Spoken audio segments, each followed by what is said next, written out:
Hello students, welcome you all in our periwinkle 555 YouTube channel. तो आज हम इस वीडियो में एक नया क्वेश्चन के बारे में डिस्कस करने वाले हैं। तो ये क्वेश्चन एग्जाम में आपको 2 मार्क के लिए या कभी कभी 3 मार्क के लिए भी पूछा जाता है। कभी कभी ये question as a short note करके आपको एग्जाम में पूछा जाता है। तो चलिए इस क्वेश्चन के बारे में हम जान लेते हैं। आइए वीडियो को हम शुरू करते हैं। तो आज के इस वीडियो में हम डिस्कस करने वाले हैं principle of heat exchange. Heat exchange का जो प्रिंसिपल है वो क्या है, या फिर इस हीट एक्सचेंज के प्रिंसिपल को हम किस तरह से एक्सप्लेन कर सकते हैं विथ डायग्राम।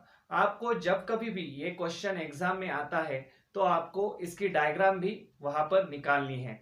तो चलिए देखते हैं प्रिंसिपल ऑफ हीट एक्सचेंज क्या है एक्चुअली।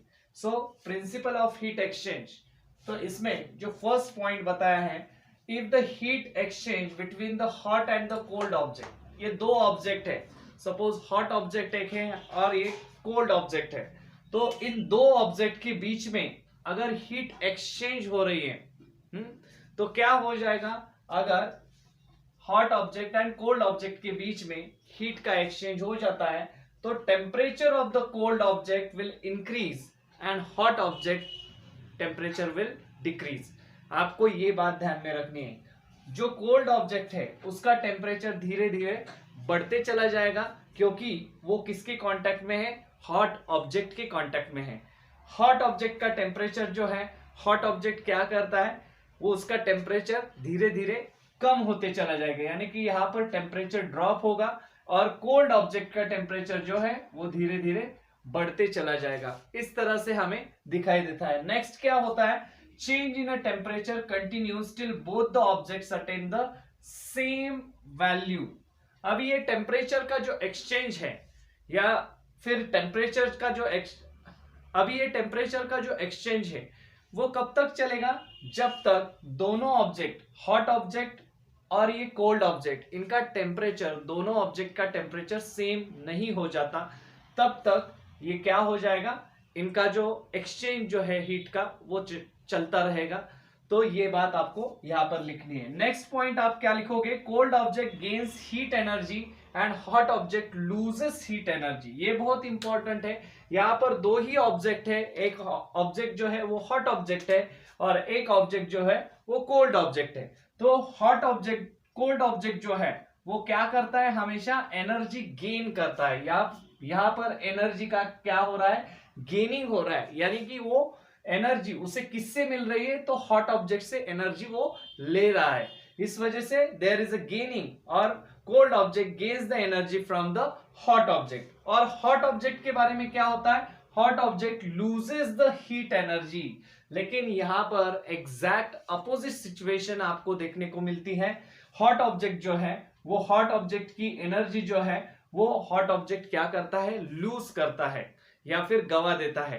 वो एनर्जी कहां चली जाती है, ऑब्वियसली वो एनर्जी कोल्ड ऑब्जेक्ट के पास चली जाती है, क्योंकि कोल्ड ऑब्जेक्ट किसके कांटेक्ट में है, हॉट ऑब्जेक्ट के कांटेक्ट में है। इस वजह से जब भी कोल्ड ऑब्जेक्ट हॉट ऑब्जेक्ट के कांटेक्ट में रहता है तो कोल्ड ऑब्जेक्ट हॉट ऑब्जेक्ट से क्या करता है, एनर्जी ले लेता है अपनी तरफ। इस वजह से हॉट ऑब्जेक्ट की जो एनर्जी है वो क्या हो जाती है, कम हो जाती है, और इस वजह से हॉट ऑब्जेक्ट का टेम्परेचर भी है वो भी क्या हो जाता है, कम हो जाता है। ये बात आपको ध्यान में रखनी है। नेक्स्ट पॉइंट जो है, if objects is isolated from the environment inside heat resistance box, then, अगर समझो या फिर सपोज अगर ये दो ऑब्जेक्ट है, हॉट ऑब्जेक्ट और कोल्ड ऑब्जेक्ट, ये दोनों ही ऑब्जेक्ट अगर हमने एक हीट रेजिस्टेंस बॉक्स, ये ऐसा बॉक्स है जिसके अंदर ना बाहर की हीट चली जा सकती है या फिर अंदर की हीट बाहर जा सकती है, या फिर बाहर से कोई हीट यहाँ पर आ नहीं सकती, या फिर कोल्ड बाहर की यहाँ पर आ नहीं सकती, या फिर बाहर का टेम्परेचर जो है एनवायरमेंट का, उसका इन दो ऑब्जेक्ट के ऊपर कोई असर नहीं होगा। तो आपको ये यहाँ पर लिखना है कि if the both object is isolated, isolated यानी कि क्या, हम आइसोलेट किससे कर रहे हैं, इन दो ऑब्जेक्ट को एनवायरमेंटल कंडीशन से कर रहे हैं या फिर एनवायरमेंट से कर रहे हैं। हमने ये दोनों ऑब्जेक्ट अभी कहां पर रख दिए, बॉक्स में रख दिए। ये कैसा बॉक्स है, ये स्पेशल बॉक्स है, हीट रेजिस्टेंस बॉक्स कहा जाता है। हीट रेजिस्टेंस बॉक्स के अंदर जब हम ये दो ऑब्जेक्ट रखते हैं तब क्या हो जाता है, हमको ये ऐसे देखने को मिलती है कुछ situation inside the heat resistance box, then the heat energy lost by the hot object. Hot object जितनी भी एनर्जी लॉस्ट करेगा उतनी एनर्जी कौन गेन करेगा, it is equal to heat energy gain by the cold object, यानी कि उतनी energy जो है वो कोल्ड ऑब्जेक्ट क्या करेगा, गेन करेगा। जितनी एनर्जी हॉट ऑब्जेक्ट लूज करेगा उतनी एनर्जी कोल्ड ऑब्जेक्ट गेन करेगा। तो यहां पर ये बात हमें समझनी है। इस तरह से आपको अगर क्वेश्चन आ जाता है, साधारण से ये क्वेश्चन आपको एग्जाम में 2 मार्क के लिए आता है। हाँ, उसका प्रिंसिपल ऐसे क्वेश्चन आता है, explain the principle of heat exchange, ऐसे क्वेश्चन दिया रहेगा। आपको किसी भी सिचुएशन में डायग्राम निकालना नहीं भूलना है, वहां पर जरूर आपको डायग्राम निकालनी है। प्रिंसिपल ऑफ हीट एक्सचेंज का क्वेश्चन चाहे वो शॉर्ट नोट के लिए आए या फिर ऐसे क्वेश्चन पूछा जाए तो भी आपको ये पूरी तरह से इस तरह से लिखना है, आपको एक्सप्लेन करना है। और ये डायग्राम जो है वो बहुत इंपॉर्टेंट है, ये डायग्राम आपको निकालनी है। उसमें हॉट ऑब्जेक्ट, कोल्ड ऑब्जेक्ट और ये बॉक्स जो दिखाई देता है वो क्या है, हीट रेजिस्टेंस बॉक्स है। हीट रेजिस्टेंस बॉक्स का काम क्या है, यहाँ पर वो ना बाहर की हीट अलाउ करता है अंदर आने के लिए, ना अंदर की हॉट ऑब्जेक्ट की हीट जो है वो बाहर जा सकती है।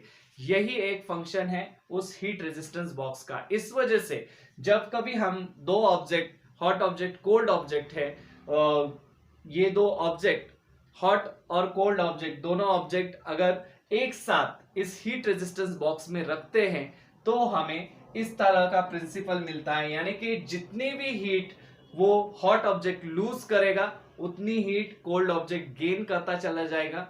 ये बात हमको यहाँ पर समझ में आती है। तो इस तरह से आपको ये प्रिंसिपल जो है वो एक्सप्लेन करना है। एग्जाम में 2 मार्क के लिए क्वेश्चन आ सकता है। तो फिर से एक बार रिवाइज कर लेते हैं हम। हाँ, प्रिंसिपल ऑफ हीट एक्सचेंज, इसमें क्या देखा हमने, 2 ऑब्जेक्ट लिए हमने। If the heat exchange between the two hot and the cold object, 2 object के बीच में अगर हीट एक्सचेंज है तो temperature of the cold object क्या होता चला जाएगा, इंक्रीज होता चला जाएगा, एंड हॉट ऑब्जेक्ट का टेम्परेचर जो है वो डिक्रीज होता चला जाएगा, यानी कि कम होता चला जाएगा। लेकिन बाद में क्या होगा, change in a temperature continues. ये कब तक चलेगा, टेम्परेचर इंक्रीज डिक्रीज का खेल, जब तक दोनों ऑब्जेक्ट का टेम्परेचर सेम नहीं हो जाता तब तक ये टेम्परेचर जो है वो एक का हॉट ऑब्जेक्ट का टेम्परेचर कम होते चला जाएगा, कोल्ड ऑब्जेक्ट का टेम्परेचर बढ़ते चला जाएगा। तो जब तक इन दोनों का टेम्परेचर सेम नहीं हो जाता तब तक। अभी बाद में क्या देखा हमने, cold object gains the heat and the hot object loses the heat energy. Cold object जो है वो क्या करता है, हीट एनर्जी गेन करता है, किससे, हॉट ऑब्जेक्ट से। एंड हॉट ऑब्जेक्ट क्या करेगा, हॉट ऑब्जेक्ट एनर्जी जो है, हीट की एनर्जी जो है उसके अंदर वो लूज करता चला जाएगा या फिर गवाते चला जाएगा, क्योंकि वो एनर्जी सारी कोल्ड ऑब्जेक्ट को मिल रही है और कोल्ड ऑब्जेक्ट हॉट ऑब्जेक्ट से एनर्जी लेता चला जाएगा। तो ये बात आपको ध्यान में रखनी है। एंड लास्ट में आपको बताना है, अगर ये दोनों ऑब्जेक्ट हमने एक resistance box, heat resistance box जिसे कहा जाता है, उसमें अगर जब हम रखते हैं एनवायरमेंट से अलग, आइसोलेटेड वर्ड यहां पर बहुत इंपॉर्टेंट है, isolated from the environment inside the heat resistance box. Environment का इस पर कुछ भी असर नहीं होगा, बाहर कितना भी टेम्परेचर रहने दो, हाँ, उसका इस पर असर नहीं होने वाला, क्योंकि ये हीट रेजिस्टेंस बॉक्स है। यहां से बाहर की हीट अंदर नहीं आ सकती या फिर अंदर की बॉक्स के अंदर की हीट बाहर नहीं जा सकती। तो ये इसका फंक्शन है। दूसरी चीज, फिर आपको यहां पर क्या प्रूव हो जाता है, अगर ये दो ऑब्जेक्ट एक साथ आप अगर हीट रेजिस्टेंस बॉक्स के अंदर रख देते हैं तो आपको पता चल जाता है कि heat energy lost by the hot object is always equal to the heat energy gained by the cold object. ये यहां पर प्रूव हो जाता है। तो ये प्रिंसिपल आपको लिखना भूलना नहीं है, ये बहुत ही इंपॉर्टेंट प्रिंसिपल है। इसी प्रिंसिपल को हम क्या कहते हैं, प्रिंसिपल ऑफ हीट एक्सचेंज। कभी कभी 1 मार्क के लिए भी क्वेश्चन आ जाता है कि राइट द और what is the principle of heat exchange. तब बच्चों को समझ में नहीं आता, पूरा का पूरा एक्सपेरिमेंट जो है ये जो लिख देते हैं, डायग्राम वगैरह ड्रॉ कर देते हैं। 1 मार्क के लिए अगर क्वेश्चन आ जाता है तो आपको सिर्फ ये प्रिंसिपल लिखना है, heat energy lost by the hot object is equal to heat energy gain by the cold object, this is called as a principle of the heat exchange. इतना ही एक सेंटेंस में आपको लिखना है। तो इस तरह से इस वीडियो में हमने देखा प्रिंसिपल ऑफ हीट एक्सचेंज। तो चलिए मिलते हैं नेक्स्ट वीडियो में, तब तक के लिए चैनल को देखते रहिए, चैनल को सब्सक्राइब कीजिए और ऐसे ही नए नए वीडियो इस चैनल पर आते रहेंगे। जैसे आपको पता है हमारे चैनल पर एक क्वेश्चंस की सीरीज चल रही है जिसमें हम देख रहे हैं 2 मार्क्स के क्वेश्चन, 3 मार्क्स के क्वेश्चन या फिर 5 मार्क्स के क्वेश्चन भी हम लेने वाले हैं। तो वो सारे क्वेश्चन हम कवर करने की कोशिश करेंगे जो बोर्ड एग्जाम में इंपॉर्टेंट रहते हैं। तो चलिए मिलते हैं अगले वीडियो में, तब तक के लिए धन्यवाद।